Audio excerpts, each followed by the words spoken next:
Welcome back to Conscious Fever, hosted by Carl Price. I ain't scared of you motherfuckers.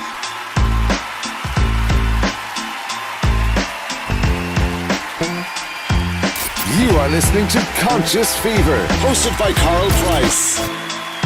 Either way, I don't give a damn what you think you are entitled to. Ladies and gentlemen, the moment you've been waiting for. So listen responsibly. It's the best of the best. It's the one and only DJ Ice, Louisville's coldest DJ.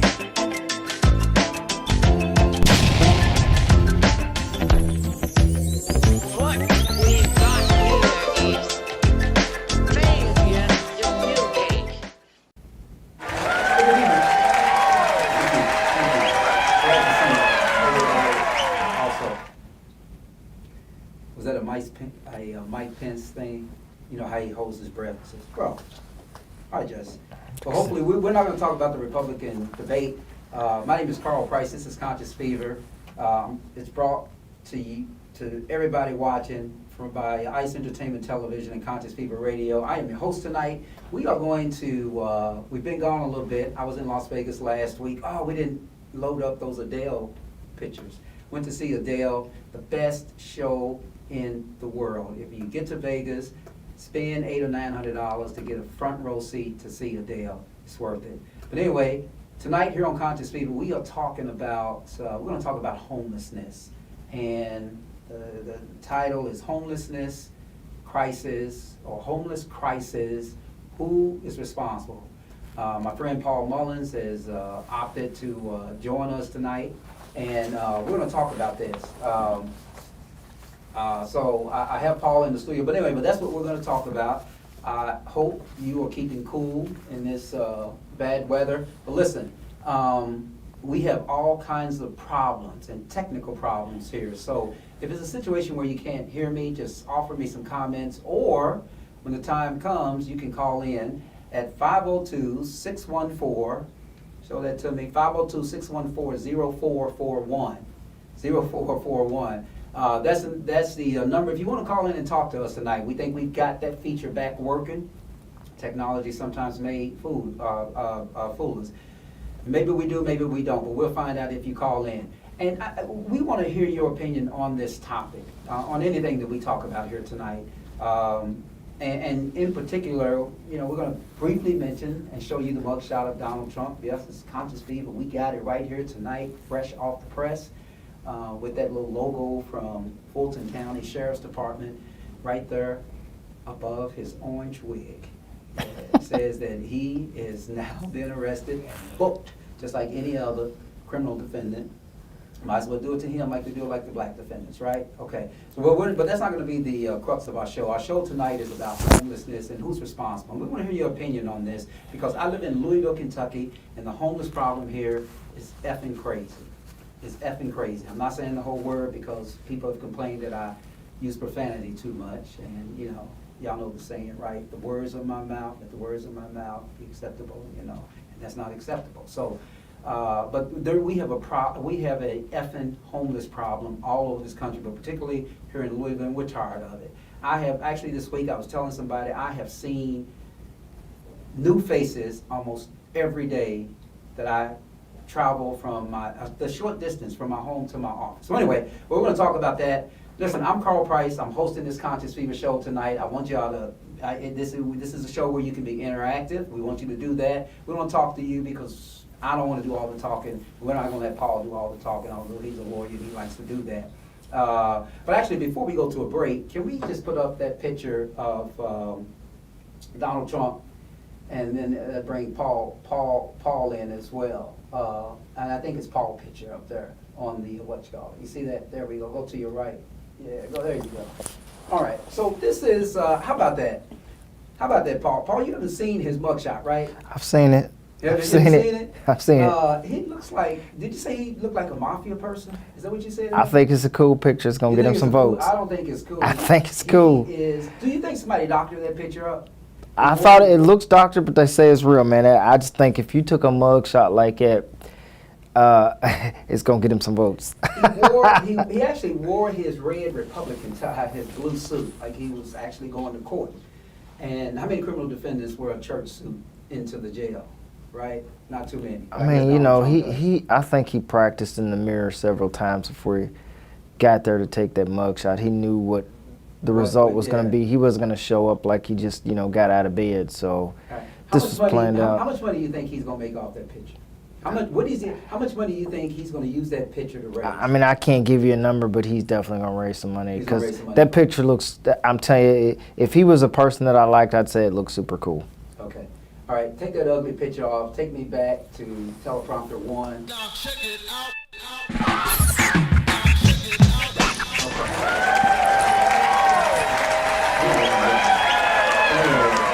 Anyway, so y'all got a little glimpse of the little break that we're going to take. But anyway, we're going to take a quick break, a very, very short break. It's like a 15-second break. And when we come back, I'm going to give y'all some information about homelessness.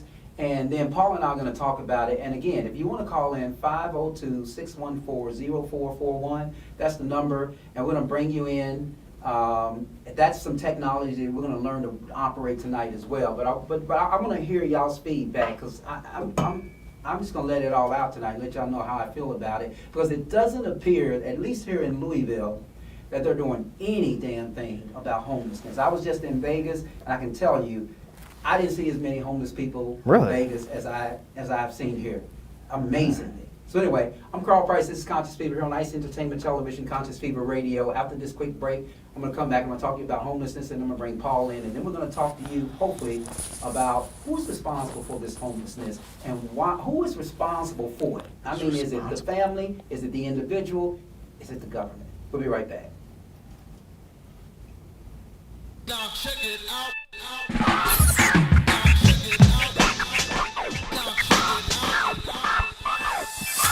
I have wept and I have fallen. Don't you worry about me, 'cause I stood up, yes I have grown. The pain has set me free, and like a broken record in my head. Welcome back to Conscious Fever, hosted by Carl Price.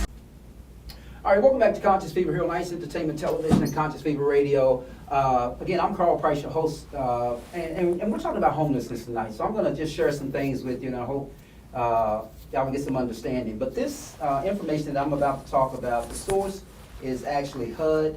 Well, some of the photos are from, some of the images are from HUD. But the source is from something that they did. What did they call this? They called this homelessness in America. Right, and they collect these stats, and I'm just going to talk briefly about those stats that were collected. But as we all know, that homelessness, right, has been a growing issue in the United States for many, many decades. It affects millions of people each year. Despite the efforts to address the problem, the number of individuals experiencing homelessness, and I know sometimes they call it houseless, the number of individuals that experience homelessness continues to rise. With the COVID-19 pandemic and an ongoing lack of affordable housing exacerbating an already difficult situation, the different methods for collecting data on homelessness are sometimes viewed as inaccurate, and many believe the actual number of those experiencing homelessness is much larger than some data indicate. In addition, there is no definition of homelessness, and many without homes are simply hard to find. Those that live with friends or family in hotels or in their vehicles are not always counted, creating an invisible homeless population. Now, experts agree that a solution to the homelessness crisis in America is multifaceted. A major and concerted effort on the part of governments, nonprofit organizations, and other entities will be needed to find a long-term answer to homelessness. Right? So in this discussion tonight, we've located some statistics and some facts, both point in time and from other methods, from government agencies and other reliable sources on the state of homelessness and what the problem looks like as of 2023. Here are some key homelessness statistics and facts for 2023. If you take a look at this slide beside me, and I may have to come over a little bit. No, it looks like I'm fine. Globally, 1.6 billion people live in inadequate housing conditions. Wow. In America, 582,462 individuals are experiencing homelessness, and an increase of about 2,000 people since the last complete census conducted in 2020. 60% of the homeless population finds refuge in sheltered locations like emergency shelters, safe havens, or transitional housing programs. The other 40% spend nights unsheltered, often on the street in abandoned buildings or in other places not designated suitable for the human habitation. More than a quarter of those experiencing homelessness in 2022 did so as part of a family with children. In 2022, there were 329,675 beds in emergency shelters across the country available to homeless individuals. The White House recently introduced a plan to combat homelessness in America in an effort to reduce homelessness by 25% by 2025. More than 75% of all people experiencing homelessness were adults aged 25 or older, 444,041 people. As of 2018, it was estimated that 26 million people had experienced self-defined homelessness during their lifetime. 30% of people without homes experience chronic homelessness, meaning they have been without homes for longer than 12 months or have experienced extended periods of homelessness over the past 3 years. The homeless population is particularly susceptible to hate crimes and attacks, with 22 non-lethal and 14 lethal attacks perpetrated on homeless individuals in 2019 alone. Here are some regional homelessness trends that I want to talk about. A common misconception around homelessness is that it's confined to an unsheltered population in American cities. While major cities do have large sheltered and unsheltered homeless populations, this is not strictly an urban problem. Many homeless Americans live in suburban and rural settings as well. Take a look at this second slide that we have. In terms of major U.S. cities, Los Angeles and New York City have the highest population of homeless persons with 54,000, if I can remember, 469,000 and 32,308 people respectively. In terms of states, California, New York, Florida, Washington, and Texas have the highest numbers of unsheltered individuals. States with the highest, go to the next slide, the states with the highest absolute increases in homelessness between 2020 and 2022 were California, 9,973 more people, Louisiana, 4,200 more people, Tennessee, 3,311 more people, and Oregon, 3,304. States with the largest percentage increases in homelessness between 2020 and 2022 were Vermont, 151% increase, Louisiana, 132% increase, Maine, 110% increase, and Delaware, 103% increase. When you go back to that other slide, the homeless statistics by demographics are also interesting, right? And I know this graphic is a little bit too small, you probably can't read it, but based on the information available, homelessness is a problem for all races and ethnicities. However, as with many other aspects of American life, historically marginalized populations are more likely to be disadvantaged when it comes to housing, unemployment, and income. Compared with 2020, homelessness among people in shelters declined by 1.6%, while homelessness among people in unsheltered settings increased by 3.4% in 2022. Now, based on the 2022 point-in-time count, 50% of all people experiencing homelessness, around 291,395 people identified as white, and 37% of people experiencing homelessness, around the number of 217,366 people identified as Black, African American, or African. Based on the same 2022 point-in-time count, when the homeless population was divided by ethnicity, 24% of all people experiencing homelessness were Hispanic or Latin. African Americans make up 13% of the general population, but more than 40% of the homeless population. I don't know why we always exceed the population. We exceed the jail population, we exceed the homeless population. Native Hawaiians and other Pacific Islanders have the highest rate of homelessness. 109 out of every 10,000 people in that group are homeless. Even among youth, one of the most vulnerable groups experiencing homelessness in large numbers is unfortunately children, many of whom come from families with domestic violence issues. With varying definitions of homelessness in America, different entities have compiled different figures. Under the definition of the Department of Housing and Urban Development, as we know, what we know as HUD, which keeps official homelessness counts, there are 106,364 homeless children under 18. Wow, did you hear that, Paul? Over 106,000 homeless children under 18 and 45,243 homeless young adults ages 18 to 24 or 25. Schools, on the other hand, in 2019 and 2020 identified 1.28 million homeless students. The number of unaccompanied youth experiencing homelessness in America decreased by 12% between 2020 and 2022. California has the highest number, go back to that third slide, the third slide. Highest number of homelessness under the age of 25 at about 9,590 people. Males are the predominant gender of homeless youth at 55% nationwide, with females accounting for about 40% and transgender and non-conforming youth making up about 4%.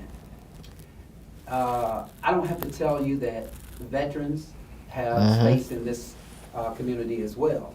Homeless veterans in America often garner a fair amount of attention given their service time in the military and the advocacy of resources devoted to them, with causes of homelessness ranging from substance abuse to mental health problems.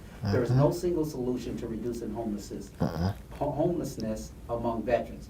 As of 2022, HUD found that 33,129 veterans were experiencing homelessness. 89% of homeless veterans received an honorable discharge. The population of homeless veterans declined by 11% since 2020 and has been halved since 2010. In 2022, California had the highest number of homeless veterans at around 10,395. In 2022, about 13,564 homeless veterans in the United States were living outside of a homeless shelter. That means on the street. An estimated 88.7% of homeless veterans are male.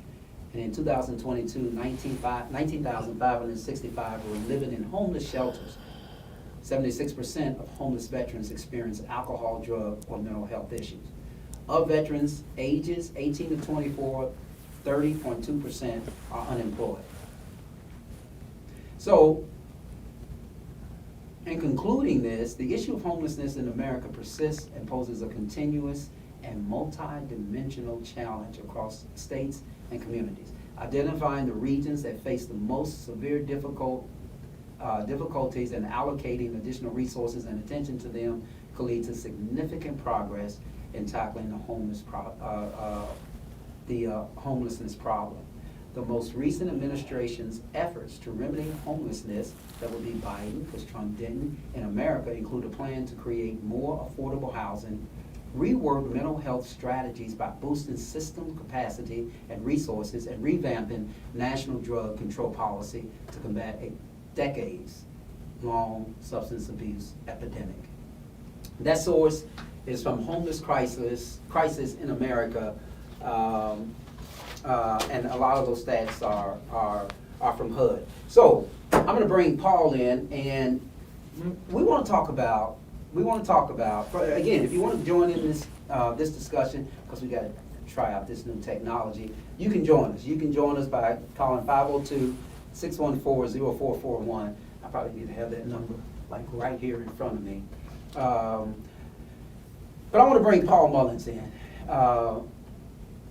Paul, let's talk about this. Yeah. Your thoughts. I mean, I just talked about a whole lot of stats and just in general talking about those stats. First of all, the stats were alarming. Yes.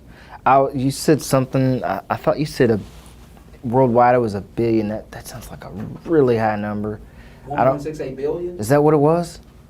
I don't know, I have to go back and look. I couldn't print the actual. I mean, that seems really high considering there's only but 8 billion people on the planet. It's almost like 10% of the population. 10% of the population is either homeless sheltered, or homeless unsheltered.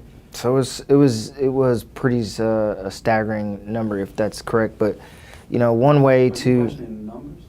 it just sounds like a lot. Like you don't see what we see out here when we come well, yeah, but that's not in America. Paul, we experience this every day we go to lunch. So you got the impoverished countries where you have large swaths of the population. 60% homeless. Yeah, but I didn't think it was almost 1.5 billion out of 8 billion people. That sounds really high.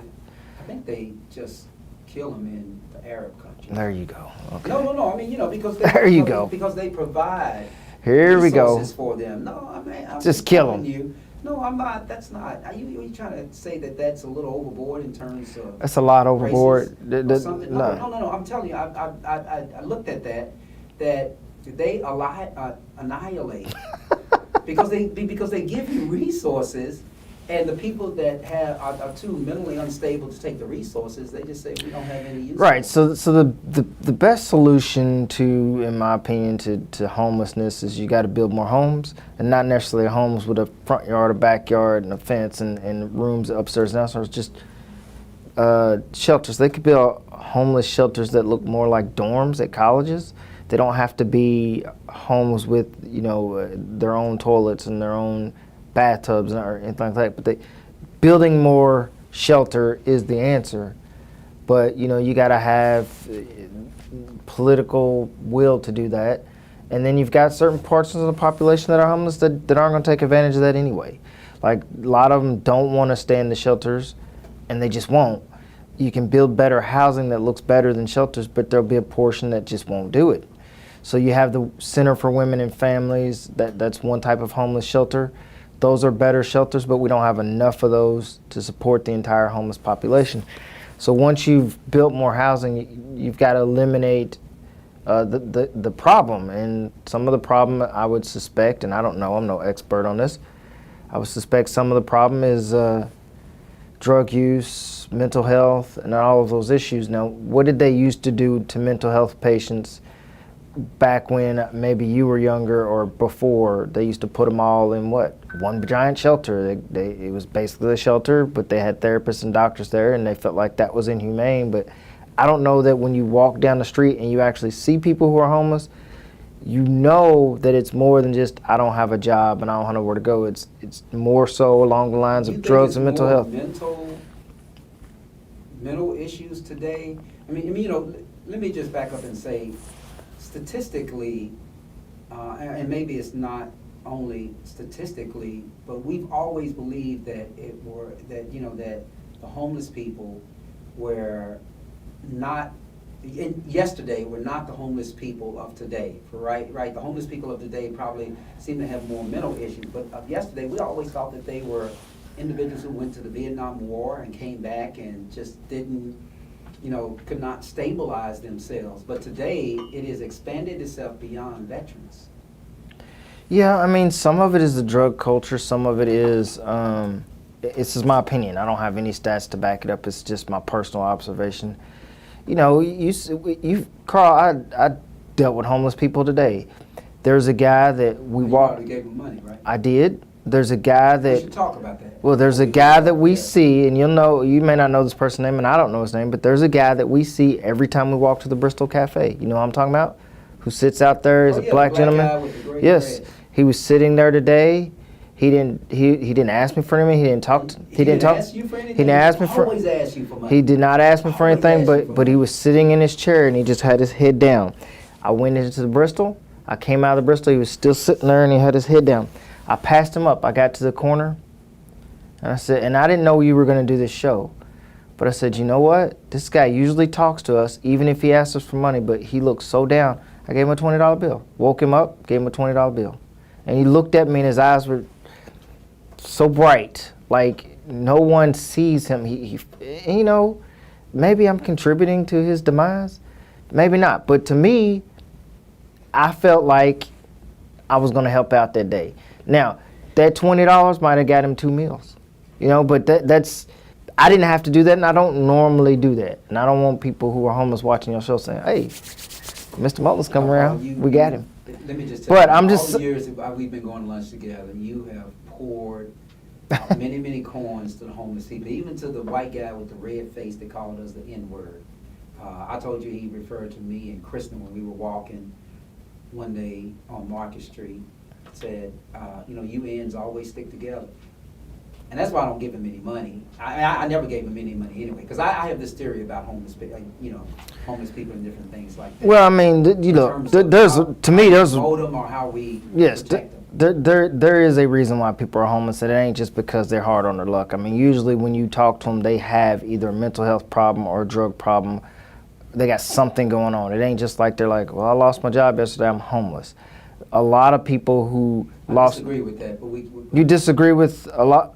I disagree with you saying that the reasons that people are homeless, they fall in some of those categories that you suggested. And let me just say this. I believe that there are actual families out there. There are. But that's a small... Single mothers with kids that are actually homeless. Did you did you hear the stats I looked at about the schools? I looked at your stats, and the percentage of people who are actually homeless in families is like 3%. So that's of the homeless people, it's 3% of them. So 3 out of every... Stats.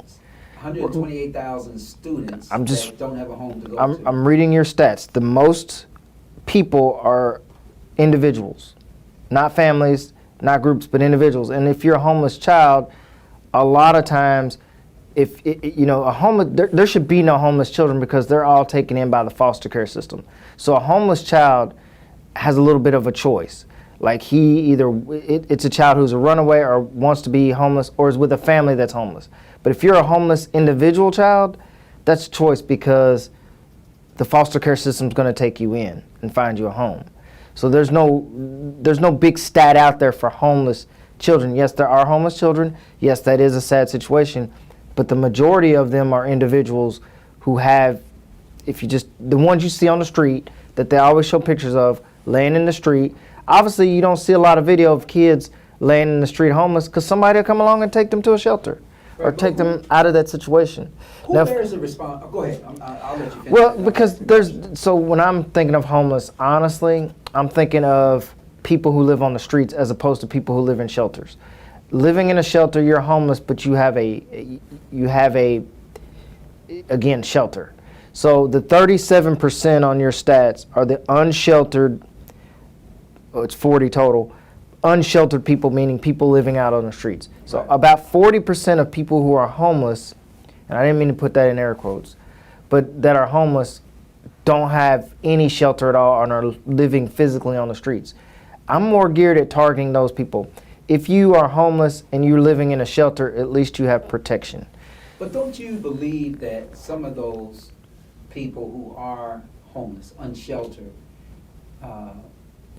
are actually groups of people who are living out of their vehicles, for instance? You know, for the single mom who gets evicted, right? Could be, yeah. The single mom with 2 kids or 3 kids that gets evicted, you know, we've heard these stories of some pro athletes that said, you know, there was a time in junior high school where, you know, we were homeless. We were living out of, I was coming to school from a shelter, or I was coming to school from, you know, sleeping in my mom's car all night. You ever heard those stories? You hear those stories, but you know, some of these things are the grace of God that you're not homeless. Some of these things are people's innate skills that they're able to not be homeless because they're smart, rich, or, you know, have the means to secure themselves. But anybody at any time, I mean, could almost wind up homeless. But it takes some effort to get there for a lot of people. So I don't want to really delve into the reasons why people are homeless. I'd like to figure out the cure. Now, not everyone is homeless because they're a drug addict or a drunk or a mental health patient. You're right. But when you meet people living on the streets, you know, the majority of the time when you see somebody living on the streets, that's what you're going to encounter. In fact, as you know, I was a witness to a homeless man crashing his cart into was that person homeless? That was the person. That Well, I actually don't know. Tell that story I don't know that he was homeless, but he looked homeless. So if that's a dig, if that's something that's not. What does it mean to look homeless? Well, you know, pushing a cart, okay? Because most people with jobs and homes don't push around shopping carts to the courthouse. You had to take a shopping cart a long distance to get it to the courthouse, and you didn't put it in the back of your truck. So you pushing around a shopping cart, it's got your personal effects in it. I'm going to go ahead and call you homeless. And if you ain't homeless, I'm going to say you're looking homeless. Like if I saw my mama pushing the cart down the street with all her stuff in it, I'm going to say, Mama, you looking homeless. And I know you got a home, but you look homeless. So she wouldn't do that. But yeah, so he looked homeless, and he smashed his cart into the courthouse and busted the window. He didn't look like he did it necessarily on purpose, but he did push the cart into the window and broke it. But he, you know, someone asked me about him. They said, "Is he on drugs or is he homeless?" I said, I simply told them, I said, he's pushing a cart. He's probably homeless. Like that's, you know. Yeah. And they said, did he have mental health problems? I said, he's homeless. Like, must be, because people who don't have mental health problems will go put themselves in a shelter, because that's your basic necessity of remaining alive, finding shelter and food. 614-0441 is the call-in number if you want to call in and join our discussion tonight. We'll bring you on live, on the air. Love to know your opinion about who should be held responsible. So, Paul, I'm going to ask you that direct question. But first, I'm going to make a couple of comments about something that you said. Mm-hmm. First of all, I have learned in the homeless people that I've seen, what I have learned is that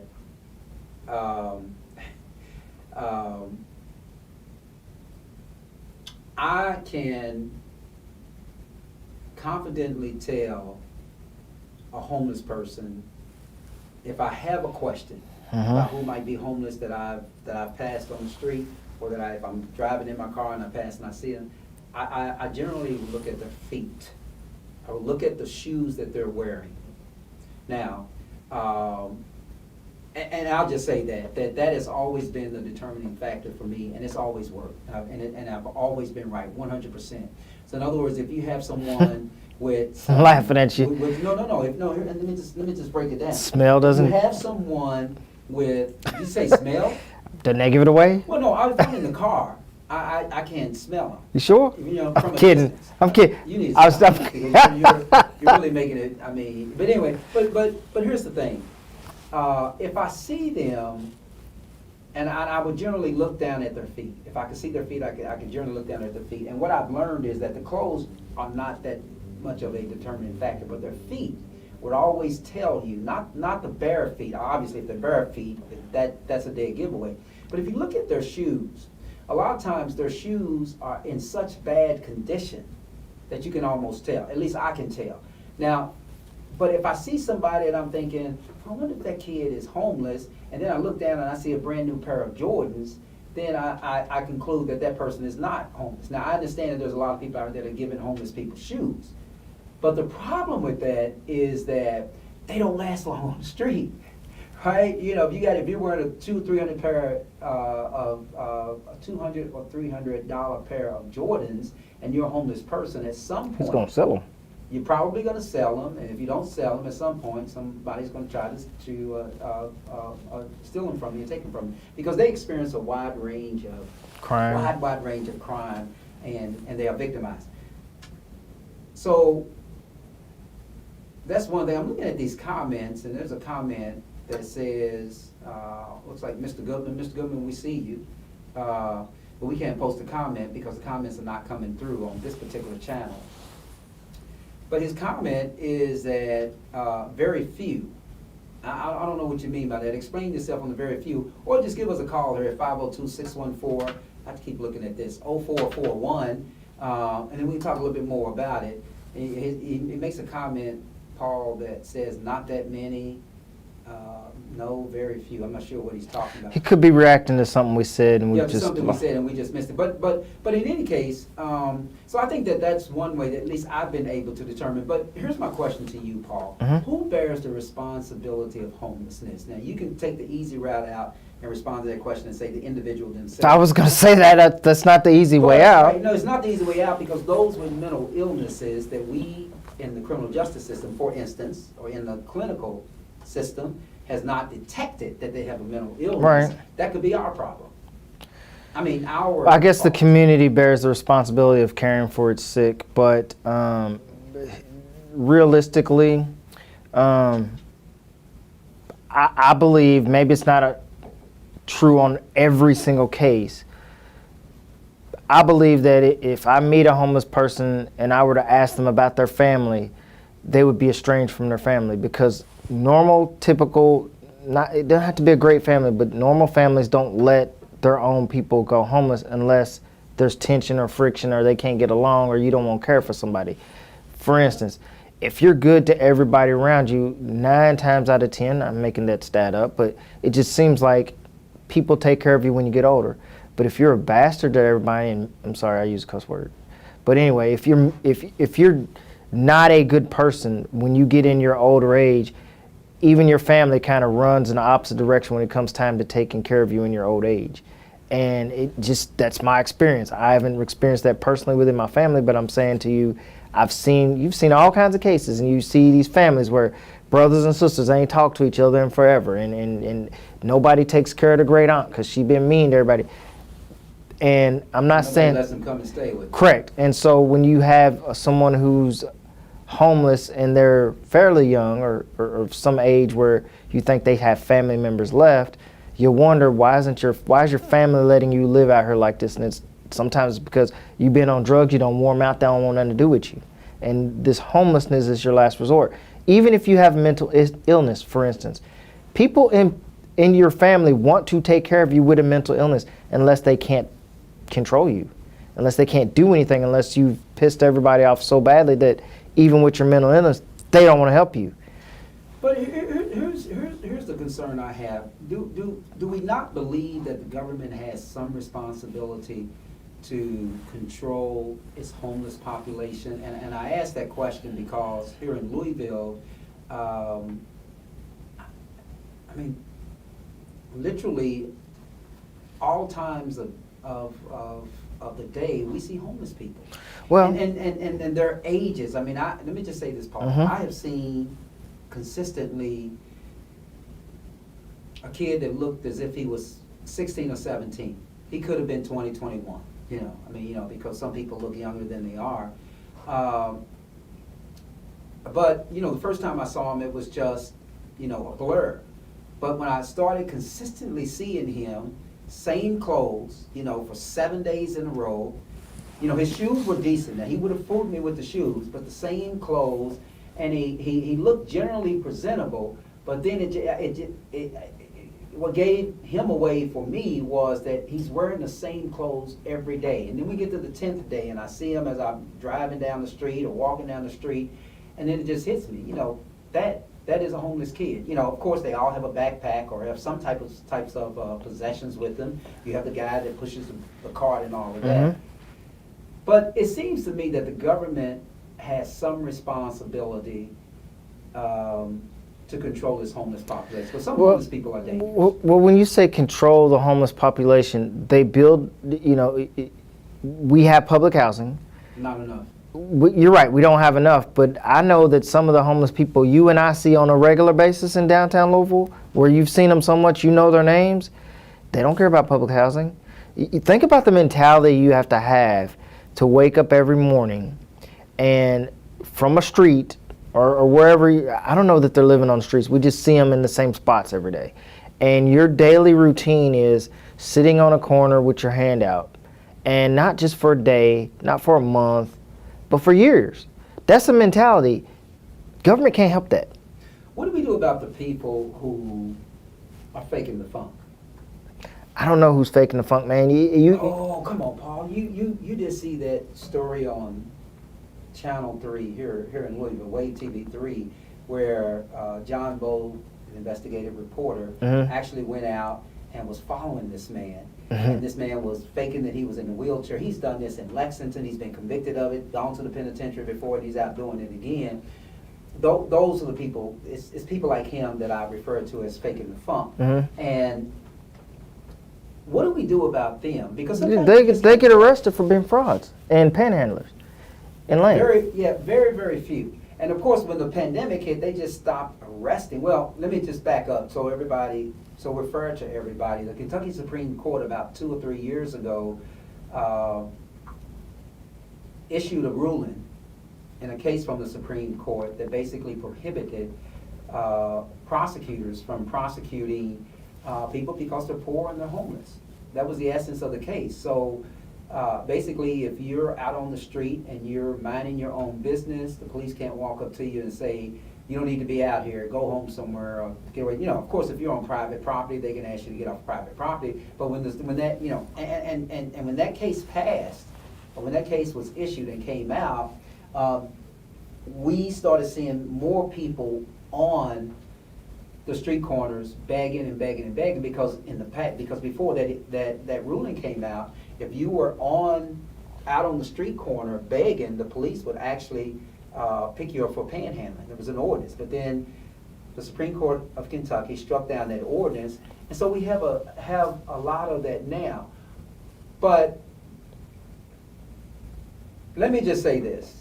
Let me go ahead and get this out of the way. Get this elephant out of the room. I absolutely don't give to homeless. I know you don't. I don't give to homeless people, and there's a reason I don't give to homeless people. And Paul, we've gone through that. I'm going to share with everybody. I think I did this on the show several years ago, but I'm going to share with everybody my experience. I used to have one of my nephews working for me when he was in college, and this was before the modification of downtown today as we know it, right? This was when some of the strip clubs were still on Jefferson Street. There was a liquor store on Jefferson Street. The Marriott was not there. The convention center had not been expanded as far, to 4 blocks like it is now, or 2 blocks, 2 or 3 blocks.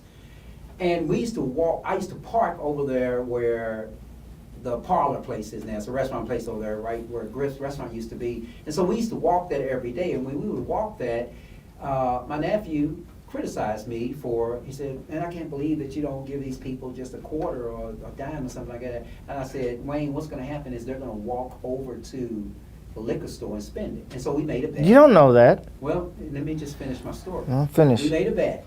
And I said, Wayne, here's the thing. I'll bet you a week's salary. I wouldn't take that I said, back. I'm going to give these people, next time we walk past, because he and I would walk, I would give him a ride home or something like that. As we walked past there, I said, tomorrow I'm going to give him some money. And then we're going to act as if we're walking away, and we're going to double back. And he went to the liquor store. And I said, we are going to double back. And when we double back, we're going to see where he goes. I said, if he goes into the liquor store, you don't get paid this week. I said, but if he doesn't go into the liquor store and actually goes and gets something to eat, then I'm going to give you double pay. Well, of course, he went into the liquor store. So what did you accomplish by that, though? I mean, well, here's what I accomplished by that all we're doing in that particular situation, all I would have been doing, and all people do when they give that to individuals just to go and feed their habit, all we're doing is just making it worse for them. We're not helping them at all. No, So for instance, you're helping them feel good for the day. Well, you're helping them feel good for the day, but it's also exacerbating their problem. Here's something. Are you gonna let me respond to that? I'm gonna let you respond to that. But here's the other thing I was sharing with you. I have friends who own businesses, and when they get approached by a homeless person and says, can you give me some money to get something to eat? They say, I'll walk with you and get something to eat. And then the homeless people would abandon and say, no, I don't want you to do that. Or one friend says, listen, I own a warehouse. Why don't you come and work for me at the warehouse? That was not going to happen. So what's your response? And then we're going to talk about a comment from Daryl Payne. Daryl, you can join us by calling in at 502-614-0441 if you want to do that, and share with us your social work experience that you're talking about. But this comment is that, yo, KP, you are tapping into my first career of social work. I attributed the homeless problem to the modicum of social service programs to address the multitude of mental illness. In addition, with the escalation of cost of living, unequivocally, the problem will get worse in the next few years unless we bring back social services to address the serious issue. My 2 cents, brother. That's Thank you, right. Daryl. So But feel free to call in 502-614-0441. that was a So good you can comment. talk to everybody. Yeah, that was a good comment by Daryl, and kind of along the lines of how I'm thinking, and as to why I tell you, yes, you gave $5 to the homeless man. Yes, he went and got some liquor or whatever he wanted to do with it. But at the end of the day, if he makes, let's say he makes $100 for the day, what he had to do to get that $100, the level he had to deprive himself to get there, you're not making it worse for him. You think it's deprivation?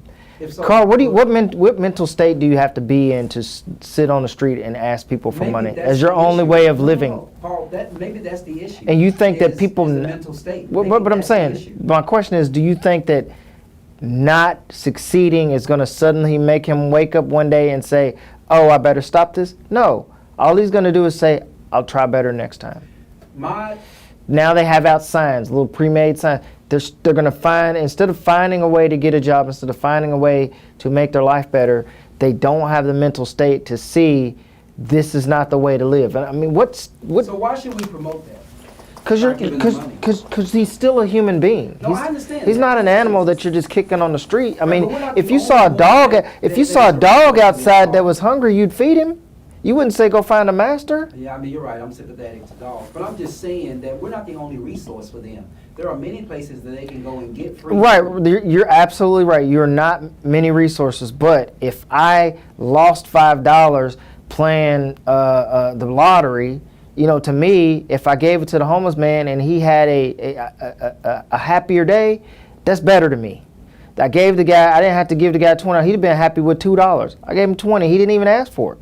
But he's gonna have a better day. You know what I said to him? I said, go do something nice for a change. You mean the guy today? Yes, said go do something nice. How was, I mean, and what was his response? His just wide-eyed. He was speechless, because he didn't ask. And I walked past him twice, and that's why I gave it to him, because he didn't ask. But I knew he needed it. I could tell. He looked like he was having a really horrible day. He was just he was awake, but he had his head in his lap the whole time, like he They lost. refer to you on a first name basis, right? I ask him. That's one thing That's what I asked you. I do that. If I give money to a homeless person, I'm gonna ask him his name. You're not gonna just be a faceless person. No, I got you. And sometimes that helps when they feel like you know their name. It helps them with maybe their sense of self-importance. But you know, they still stay out on the street begging for money. But you know, that's not a problem to me. If I'm gonna give you some money, I'm gonna ask you your name. You bold enough to walk up to me and ask for money, and I'm gonna reach in my pocket and give you $1, I'm gonna ask you your name. You can lie to me if you want to, but I'm gonna ask you your name. No, I got you. Hold on, we're just kind of testing something out here. The phone. So, you know, again, you have people out on the street, and that, to me, a person living on the street is a different type of homeless person. All right, because the mentality you have to wake up on the street and consider that a normal way of life is completely different from somebody who says, okay, I need to get out of the rain, I need to stay at a shelter, and I'm homeless. But the people in shelters generally, in my opinion, and I hate to be sweeping with my opinions, but the people who live inside a shelter have a little more dignity. And self-awareness. Yeah, I mean, I'm not sure if it's an issue of dignity. Well, self-awareness. Like, I don't think the person who lives on the street is aware of, I hate to say this, but it don't seem like they're aware of how bad it is Yeah, but I for them to think do you this. assume that all of these people actually have the mental capacity to know the difference. Right, And I right. think that's the problem. Because Yes. I can absolutely see a mother and her children. And she's just so embarrassed to ask, but she asks. But we don't, but think about, okay, you're thinking about that in a vacuum, but think about all the homeless people you and I see downtown. It's never a mother and her child. It's very rarely a mother. It's usually I've seen a mother. I'm not gonna say you've seen a mother and her Yes. child on the streets begging. Yes, I have. But in your 30 years of working downtown, how often was that? It's not that often. Right. It's Compared not to that what you actually see, most of the time you see a male single person. consistent with the stats we talked Right. about earlier. But just getting back to the issue of responsibility, first of all, I know that there are individuals, who actually do things, just like that. But let's take this call. Put us on the call-in screen. Let's take this call. Let's see if the caller, can you hear us? New technology. Callers, can you hear us? Yes, yeah, I'm on. Yeah, I'm on. Okay. Yeah. I don't know that we have you completely on, Daryl, so I'm gonna do something here. I don't know if Okay. it's what I am. Yeah, I can hear you. Yeah, you can hear us, but I don't know if you're coming through the actual microphone screen. Try to call back. No, stay on the phone. No, stay on the phone. Stay on the phone. Let me just see if I can get this going. Okay. Go ahead, Daryl. Can you hear me? Yeah, I can hear you. Okay. Yeah, it's just coming through this, so I'm just gonna hold it up to here. But hold on one second. I can hear you, Carl. Go ahead, Daryl. Can you hear us? Yes, he can hear us. Yeah, he can hear us. Okay, Yeah. well, we can hear it. Okay, well, go ahead. Give us your take on this issue that we're talking about, because I know you made a comment and we asked you to call in. Did you hear- Daryl, go ahead. Daryl, did you hear me? Did we lose him? Yeah. I was just listening to what Carl was saying. I called. Can you hear me? Yeah, Yes. go ahead. Yes, we can. Okay. I don't know if Carl can hear me. No, I can hear you. I can hear you, Daryl. Okay. Yeah, I might have come in a little late on y'all's discussion, but I saw the issue of homelessness when I got on, and it touched me because I've dealt with a lot of that as a social worker. I started out my career as a social worker and also started teaching social work for about 20 years on academic level. And what's surprising to me is that a lot of people don't realize the number of programs that we've lost over the last 2 decades for dealing with homelessness and mental illness. And, as politics continue to play a role in this, there are going to be more and more homeless people on the streets. I think of myself, just with the cost of living today, it's crazy. I mean, I stopped going out to eat so much now. And I'm a retired attorney, and I've done quite well. But, I mean, you go out today, now you spend $100 on a meal. And so it makes me wonder, with people who are indigent, how are they living, how are they making it, If you don't have standard education, what we consider to be at least a BS degree to at least get a decent job, a lot of African Americans, you think about it, we're not overpopulating any colleges. Right. And so, we get out of school, we're taking these blue-collar jobs that don't really barely allow you to live off the means that you make from the money income that you have coming in. And so, but and then there's the flip side of it. I come from a big family like you did, Carl. I got 9 brothers and sisters, and my father died when I was 15. But my mom said education, all my kids are going to be educated, and all my kids are going to have good jobs when they grow up. So she invested in our education her whole life. And so that led to all my brothers and sisters getting education. Postgraduate degrees too. So we've done good for ourselves, but I don't want to lose light on a lot of people out there that are struggling on the streets, that really don't have the means and the resources to address the issues that they have in their home. I mean, you go to the hospital now, and you don't have insurance. Carl, the cases we deal with, you used to, I know you still probably doing it, personal injury. You can take a situation of personal injury. I know when I was practicing law, I had clients that didn't pay their money, their health bills, just, medical bills, just to keep the money they have to use it to do something else with. Right. So you're saying that in this world, I can say, or in the state of financial America today that homelessness is getting rid of it is very, very difficult when we're under this umbrella of inflation. Yes, that's a very good point. You said it a little bit better than I did. But yeah, I think that's I can't talk as good as you can talk, Daryl, but go ahead. I think it's a very critical point, man. I mean, in terms of what the resources that people have to address the problems that they have on a daily basis.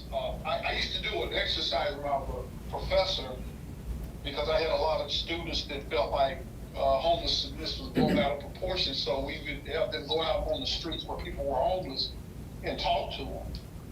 And, you know, they would come back and report to class some of the stories they had were so sad, but it made them more aware of that people are not just on the street begging. Now, there are people on the street hustling and bagging. Right. A lot of them to distort your way of thinking about the problem, because I'm passed by people who I know on the streets every day in the same place or different spots asking for money. And, you know, you wonder, like, what are you doing with that money? And are you working? Are you just hustling on the streets like that? Which leaves a bad taste in your mouth for those who are really on the street struggling and really need help. Right, right. It messes up for the people who are legitimately out there that actually need the help. So let me ask you this question, Daryl. With your background as a social worker, a lawyer, a retired lawyer, where do you think the responsibility primarily lies in terms of dealing with the homeless issue, the homelessness issue? Well, you know, I think one of the biggest places, I guess, to look at and to address, you know, I think when I think about when I'm growing up, you know, 30, 40 years ago, how the churches played a major role in that area. You know, the churches had places where you could go. They would reach out to the communities where people were not had the basic needs to live off of, whether it was clothing, food, or whatever. So I think the churches are going to have to get a little bit more active. I think the churches nowadays, everybody's trying to build these big mega churches and buildings, and so we're not really addressing all the needs of people on the streets. There are people on the streets literally. I mean, the mental illness issue is probably the biggest piece of it all. I mean, I just dealing with the criminal population, Carl, you know, mental illness is probably, 40, 50, 60, 70% of the people in jail. Yes. In a lot of instances. And then lastly, I want to say, kind of getting off to your question that you asked just a little bit, the issue of single parent moms is a real big issue in this country for us, especially as African Americans. You know, black men are not taking care of their kids, to put it simple.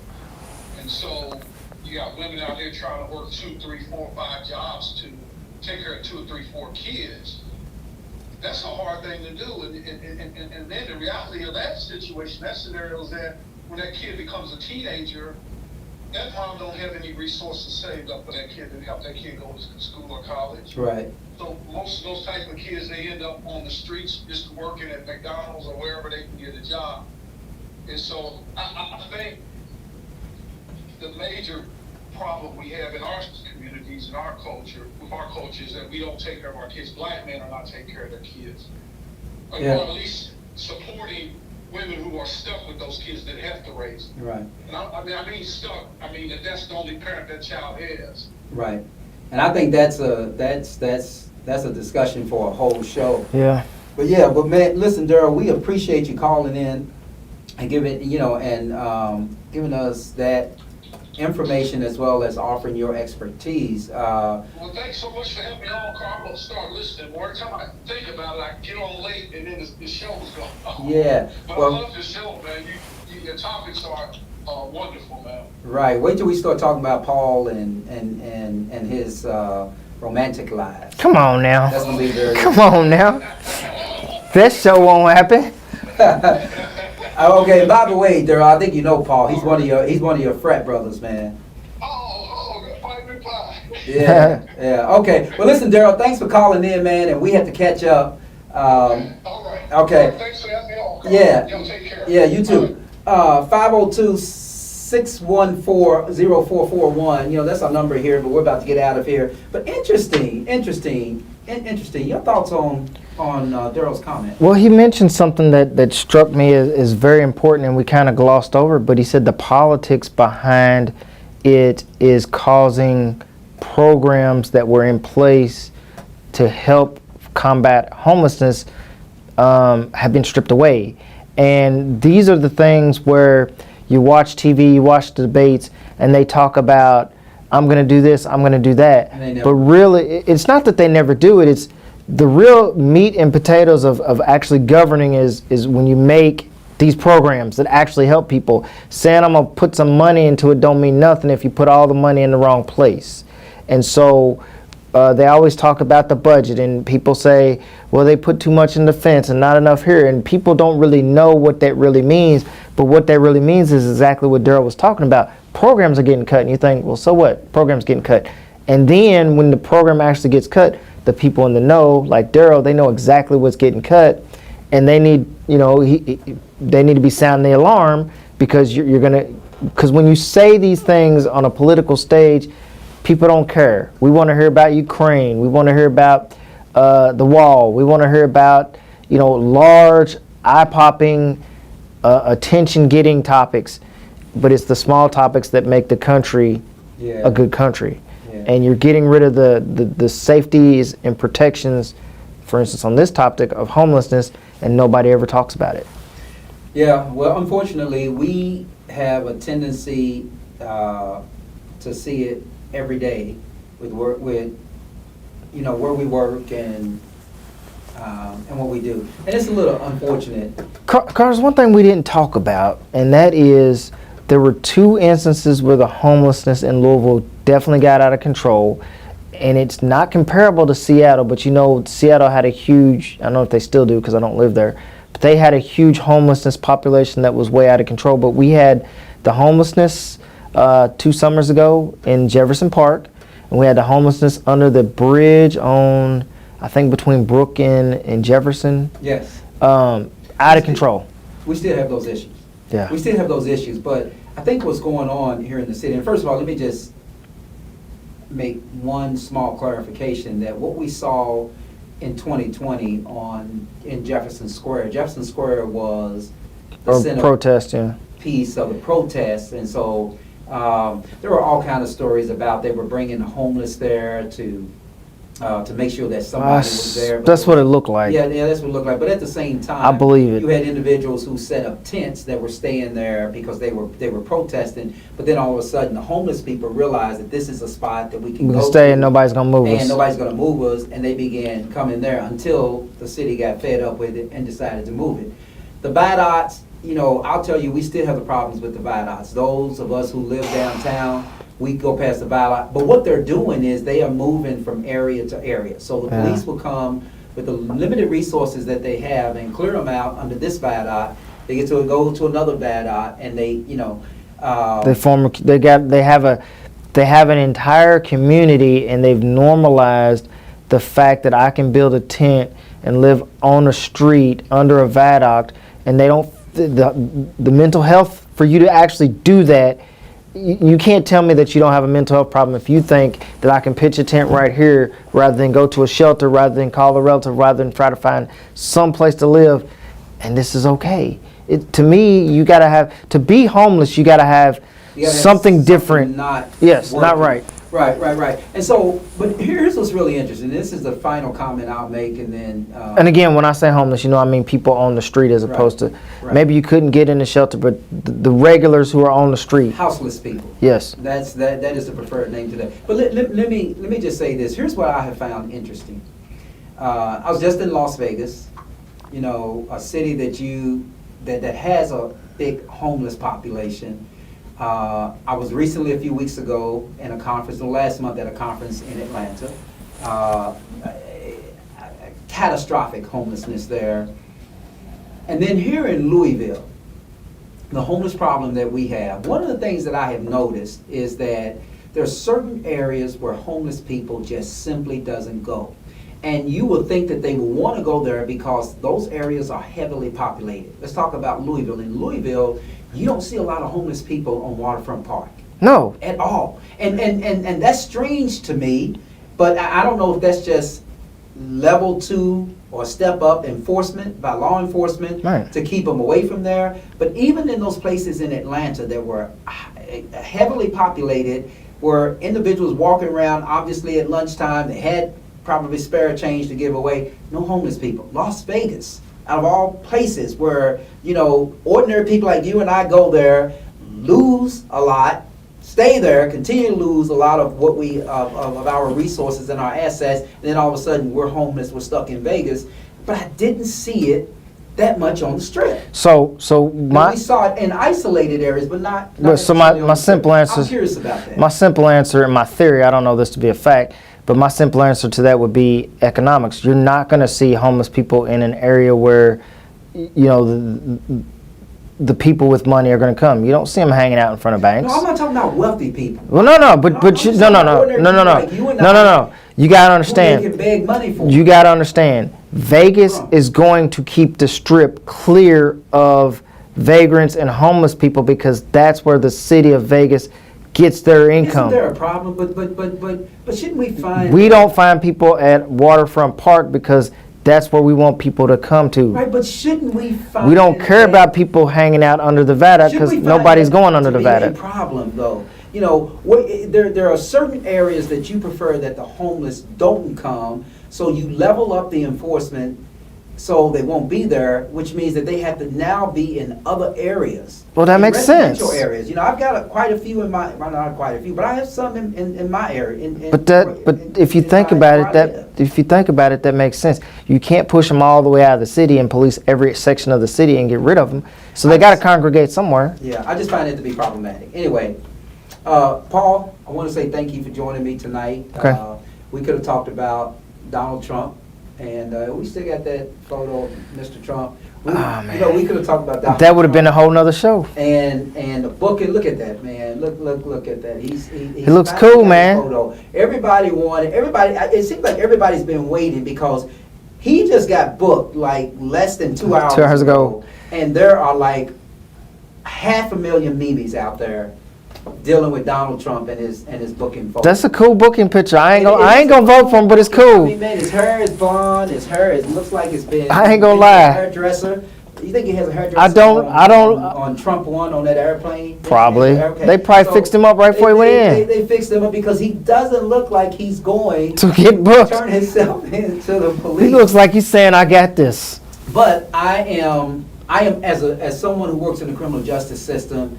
We all believe in fairness, whether we're prosecutors, whether we're defense attorneys. We believe in fairness, and what's good for the goose is good for the gander. So I'm glad that he and all of those individuals that were indicted with him are required. Is it gonna be a old? Here, post bond, but they have bail bondsmen in Georgia. Yeah. So the $200,000 was really $20,000. Huh. Would you have invested that $20,000 for Trump if you were bail bonds? Because somebody had to, do the. They would have done it. Any one of his supporters would have done it. Okay, Dr. Kia Pruitt, we will give you the last word. Our call-in number is 502-614-0441 if you want to call in before we get out of here. Dr. Pruitt says, that is my president. Yeah, we would love to know. He's not your president. Biden's your president. Just to keep it real. Yeah. Biden, yes, absolutely. Biden is president. But if you wanna call and give us the last word, we'll give you about 60 to 90 seconds, and then before we have to get out of here. 502. Did we show that? 502-614-0441 is our number here for live call-ins. Even though live call-in technology is not working, but we can have you. But I would love to talk to someone who is a diehard Trump supporter like yourself. So, but if you don't join us, you can join us. Well, speaking of the devil, She's a devil?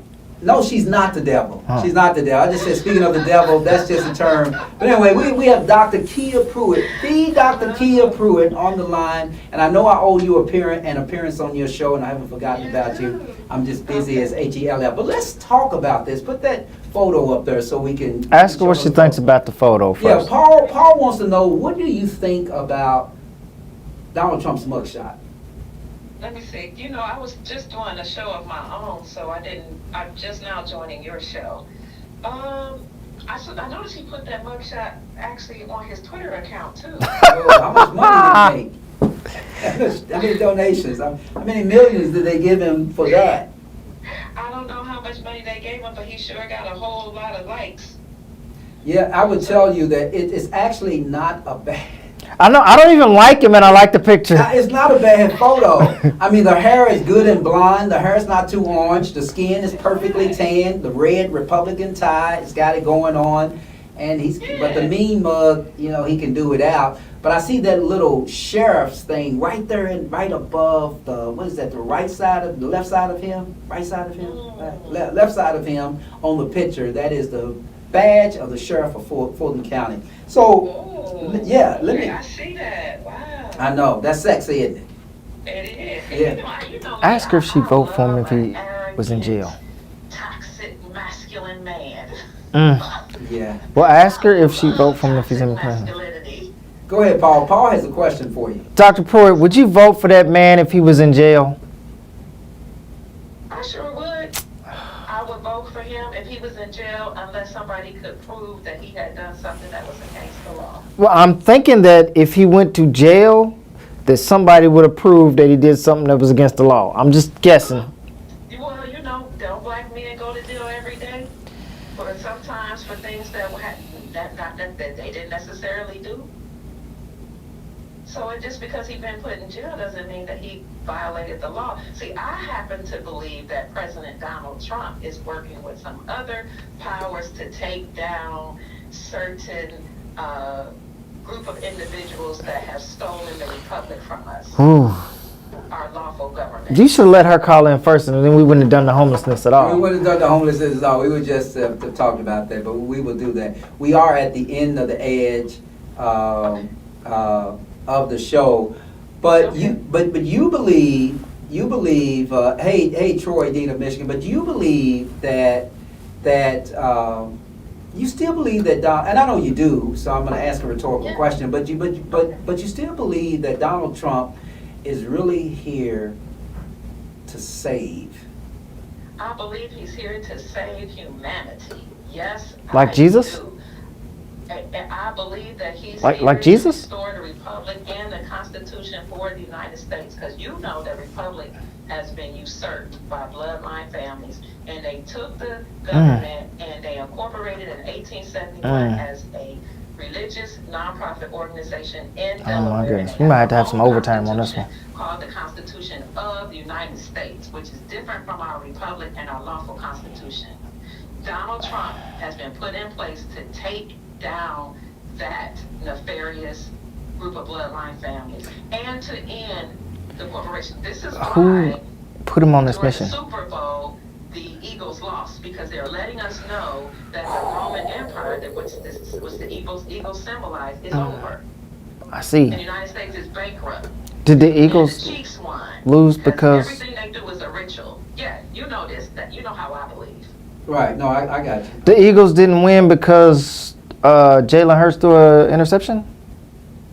The Eagles didn't win because sports is rigged, and they always use sports as rituals. The elite do. But I know you know that. You just probably can't tell us. Nope, I don't know that. I don't know that.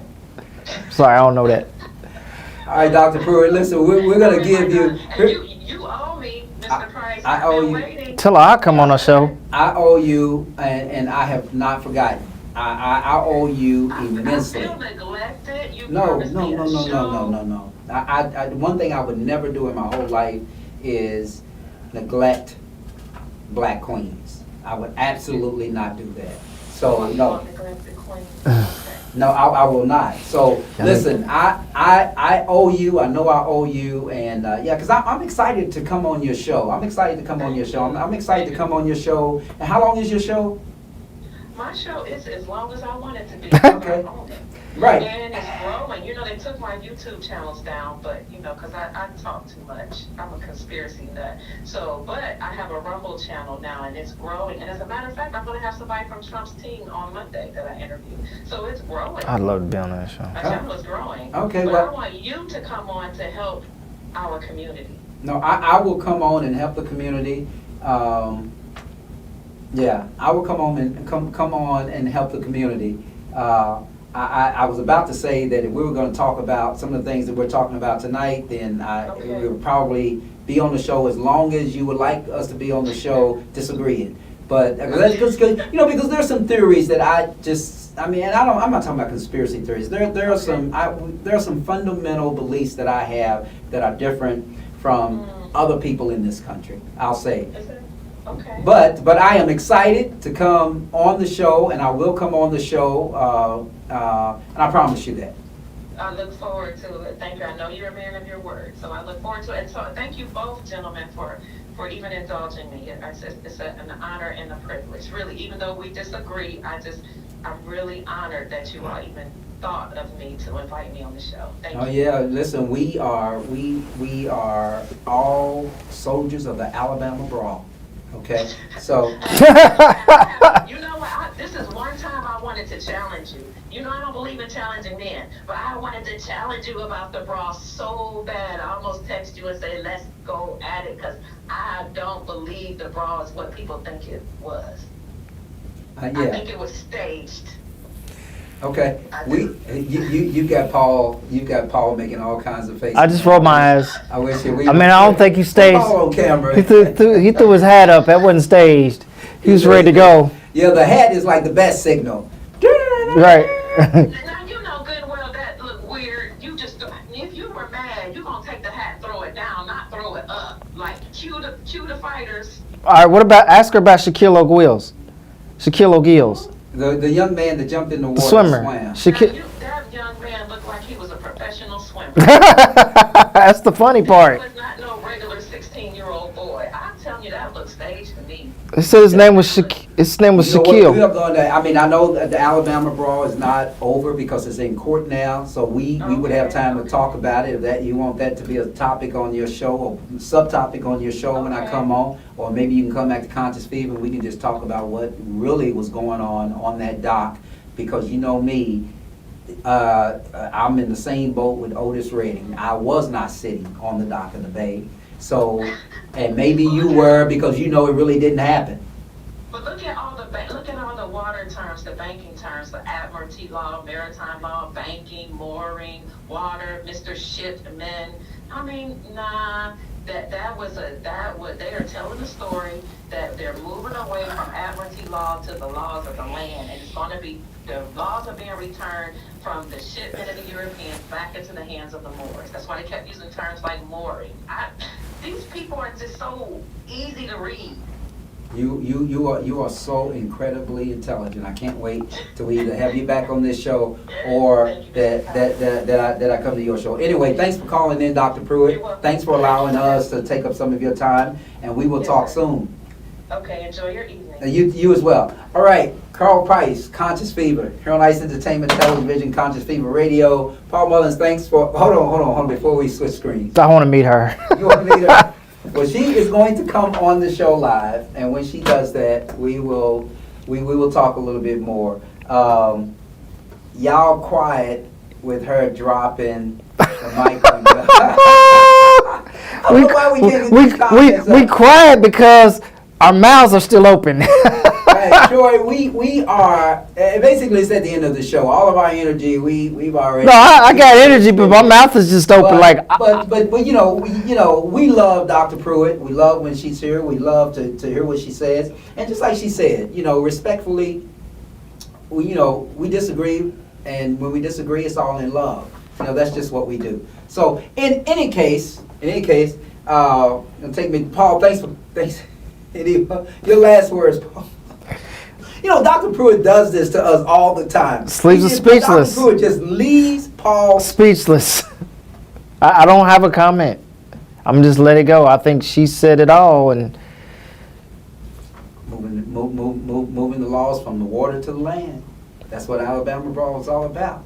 We're Dr. Pruitt and I are gonna. I didn't think about the fact that his name was Shipman, though. It does kind of.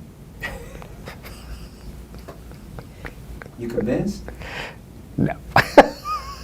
I love leaving Paul speechless. Okay, that's what she said in her comment. All right. Well, you got him speechless. I'm telling you, he is. I I guess he's a tears coming out of my eye. I guess he's a light-skinned brother that's turning red. Yeah.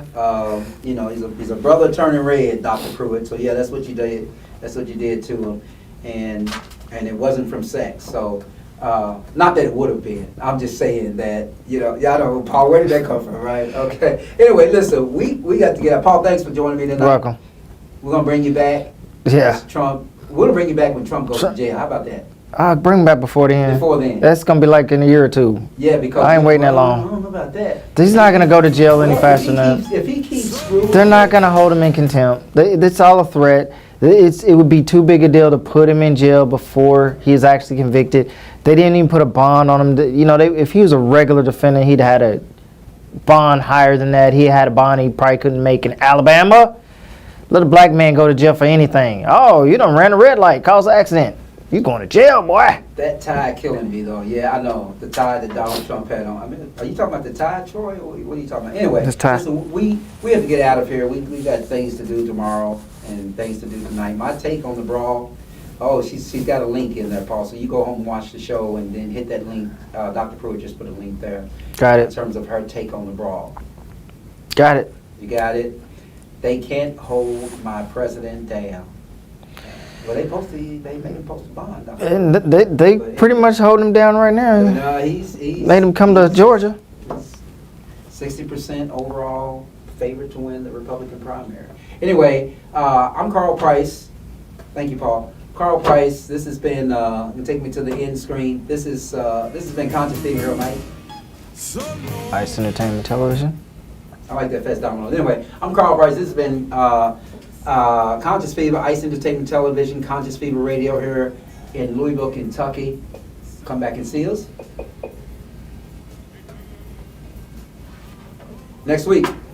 We'll see you next week. You are listening to Conscious Fever, hosted by Carl Price. Are we still on?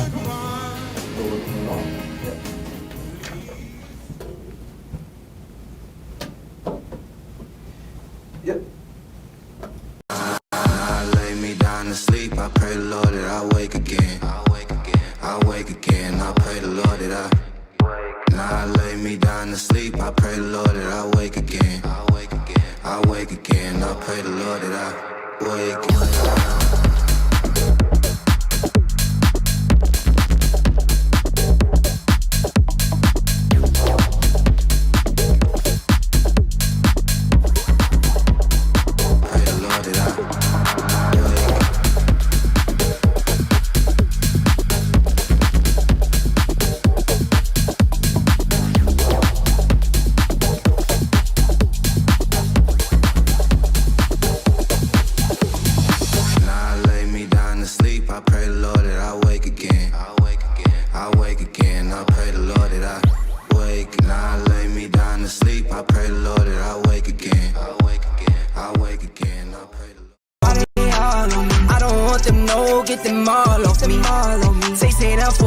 She'll cause a scene. 4 cars deep, we'll come through on a lane night. Chicken spot, wings and fries, we call that a day night. Lights on, sold out, I don't have no stage fright. Knew that I was built for this forever, ever. You are listening to Conscious Fever, hosted by Carl Price. We ride bands, 10 times 10, all my friends, this for real. I get enough of you. Bright sneakers on, getting ready for a flashback. Time keeps moving on, looking at you feeling like I could never get enough of you. And I could never get enough of you. I could never get enough of you.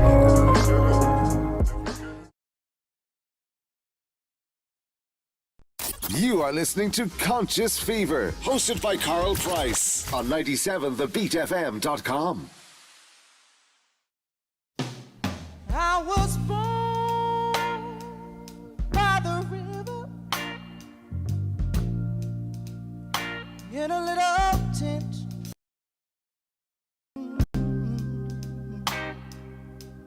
Like the river I've been running ever since. It's been a long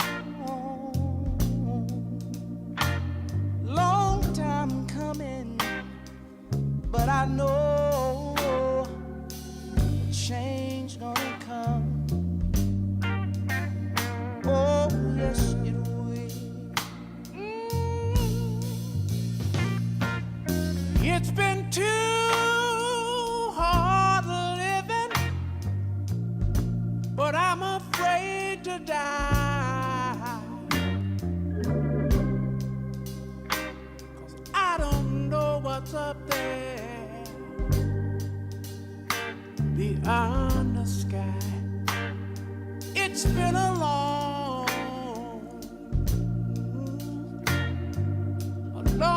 time coming, but I know a change gonna come. Oh, yes, it is.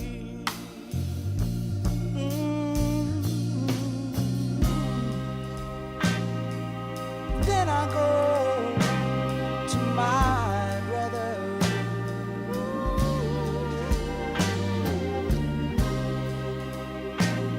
And I say, brother, help me please.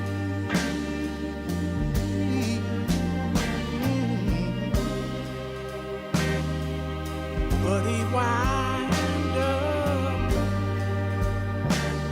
knocking me back down on the knees. There've been times that I thought I couldn't last for long, but now I think I'm able, Father, to carry on. And it's been a long time coming, but I know change